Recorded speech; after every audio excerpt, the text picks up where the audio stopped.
తిరుపతి జిల్లా అలిపిరిలో ధార్మిక వ్యతిరేక కార్యకలాపాలకు వ్యతిరేకంగా ప్రైవేట్ వ్యక్తులకు ఇచ్చిన భూములు వెనక్కి తీసుకోవాలని భారత చైతన్య యువజన పార్టీ జాతీయ అధ్యకుడు బోడె రామచంద్ర యాదవ్ అన్నారు. తిరుమల పరిరక్షణ కోసం అలిపిరి నుంచి తిరుమలకు స్వామీజీలు భక్తులతో కలిసి ఆయన పాదయాత్ర చేపట్టారు. అలిపిరి సమీపంలో ముంతాజ్ హోటల్కు అనుమతులు ఇవ్వడం అపచారమన్నారు.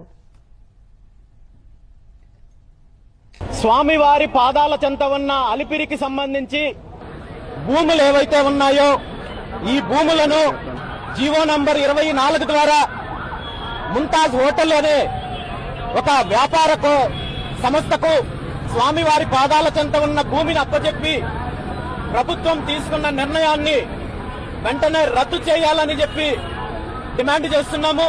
అలిపిరి నుంచి తిరుమలకు యాత్రగా వెళ్లేందుకు అలిపిరి నుంచి తిరుమలకి యాత్రగా వెళ్లేందుకు ప్లాన్ చేశారు. ముంతాజ్ హోటల్ కి కేటాయించిన భూముల్ని వెనక్కి తీసుకోవాలంటూ డిమాండ్ చేశారు. ఆందోళనలో బీసీవై పార్టీ నేత రామచంద్ర యాదవ్ కూడా పాల్గొన్నారు.